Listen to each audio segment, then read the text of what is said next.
Baptiste. Mais nous allons commencer cette émission avec un très beau livre de photographie qu'on a reçu il y a quelques jours. C'est le dernier livre de Gaël Turine. Il est né en 1972, il est photographe, il est membre de l'agence Vue à Paris. On lui doit plusieurs projets photographiques, dont Aveuglement sur les coopératives pour aveugles en Afrique de l'Ouest. On lui doit aussi avoir 20 ans à Kaboul. Et puis, on en avait parlé ici avec lui. Aujourd'hui, c'est demain. C'est un projet qu'il avait réalisé avec le professeur Éric Sariban autour du cancer et des personnes qui avaient guéri de cette maladie. Il s'intéresse aussi au vaudou depuis 2005 et son dernier livre est justement consacré à cette thématique, un travail de 5 ans sur plusieurs territoires aussi. Oui, vous avez lu ce livre. Oui, regardez, admirez énormément. C'est vrai que c'est un travail documentaire puissant et il y a effectivement, on retrouve cette obsession peut-être de Gaël Turine pour le corps aussi, puisque le vaudou c'est quand même l'expression d'un corps en pleine transe. Pour la guérison peut-être aussi, du corps, de l'âme. Un mot sur ce livre et sur le vaudou. Bah oui, j'ai bien envie. Vous qui êtes possédé depuis longtemps. Hein. Et je suis maître de vaudou aussi. J'ai une petite poupée aussi, Éric Russon. D'accord, ok. C'est ça les mots de tête dernièrement. Je mets ça dedans. Merci Nick. Ce qu'il y a de bien avec ce bouquin aussi, c'est qu'on sort un peu des clichés, parce que je pense que le vaudou, quand on en parle, tout le monde connaît le vaudou par des clichés. Et justement, en voyant ces photos, on sort un peu des clichés. Alors, c'est le vaudou en Afrique, en Haïti et aussi aux États-Unis. Un travail de 5 ans, comme j'ai dit. Voici Gaël Turine pour Vaudou. Bienvenue. Merci. Voilà, un travail de 5 ans et puis une réflexion aussi sur les racines. On parlera des racines tout à l'heure, mais dans un autre genre, je veux dire, avec un spectacle de danse, avec Nono Battesti. Mais il est question de racines ici aussi. Vous expliquez dans ce livre, dès le départ, que finalement, les rituels et le vaudou en général sont liés à l'histoire de l'esclavagisme et aux migrations des populations qui finalement se sont retrouvées aux 4 coins du globe et n'ont eu que le vaudou pour se relier à leurs origines et à leurs racines, quoi. Oui, c'est le point, pour moi c'est le point d'ancrage en fait, de la raison pour laquelle je me suis penché sur le sujet, c'est-à-dire que au travers du culte vaudou, c'est le moyen le plus, en tout cas à leurs yeux, le plus évident que pour retourner vers leur histoire. Comment ou en quoi? De façon très pratique, tout vaudouisant participant à une cérémonie espère ou escompte être, comme ils disent, chevauché par un esprit.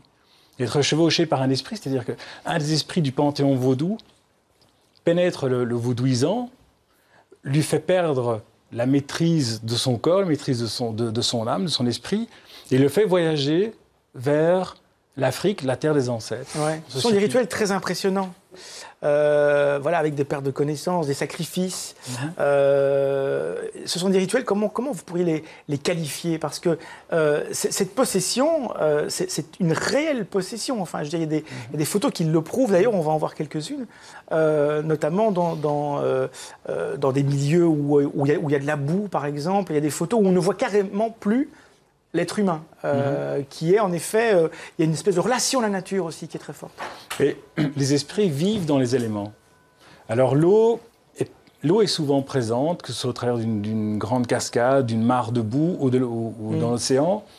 Bon, historiquement, donc le culte à voyager, c'est l'élément eau, c'est l'océan qui sépare l'Afrique, donc terre des ancêtres, terre d'origine, et Haïti ou les États-Unis. Mais c'est aussi l'élément fédérateur, c'est celui qui rassemble, puisque c'est au travers de l'océan que les esprits vaudous peuvent emmener l'âme des vaudouisants vers la terre des origines. Il y a beaucoup d'idées préconçues, il y a beaucoup de clichés autour du vaudou. Vous, en tant que photographe, c'est votre métier d'en faire des clichés, mais c'est justement peut-être pour les transcender. Oui, justement. Bon, l'idée, c'était de...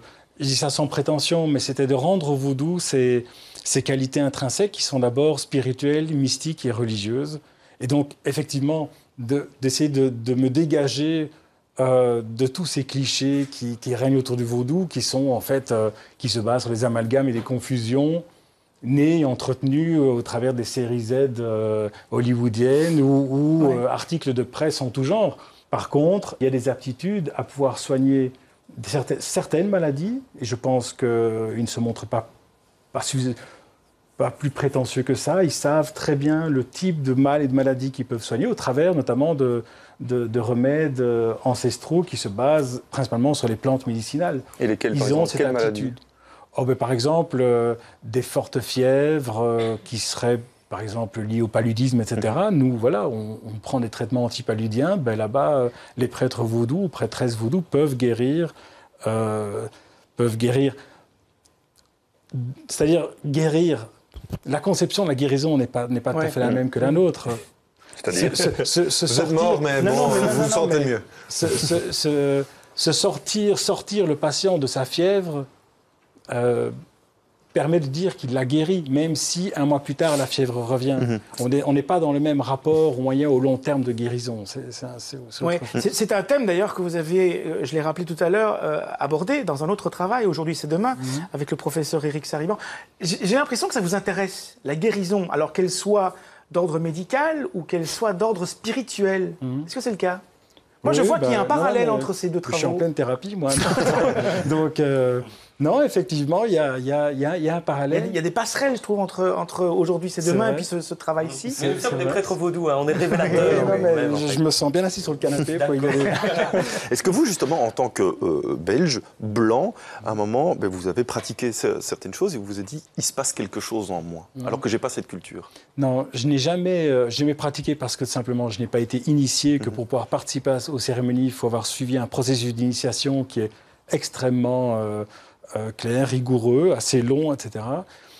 Parce que je considère que pour bien photographier le vaudou, il vaut mieux que j'en reste plutôt, que je ne sois pas participant. Non. Mais par contre, l'idée était entre guillemets, de me mettre de leur côté. Est-ce qu'il est difficile de se faire intégrer à ce genre de cérémonie? Mais ça dépend des régions. Il y a des cérémonies qui sont publiques, qui sont plutôt de l'ordre même du pèlerinage. Ouais. Où, bon, à la fois, il y a tellement de monde qu'il faut être très vigilant à qui on photographie, comment on photographie, etc., etc. Puis alors, il y a des cérémonies beaucoup plus intimes qui, là, nécessitent tout un travail d'approche, d'explication, de compréhension réciproque. Et là, ça prend beaucoup plus de temps, mais tout est une affaire de dialogue et de compréhension. Voilà, c'est aux éditions L'Anneau que ce livre vient de sortir, Voodoo. Allez sur le site de...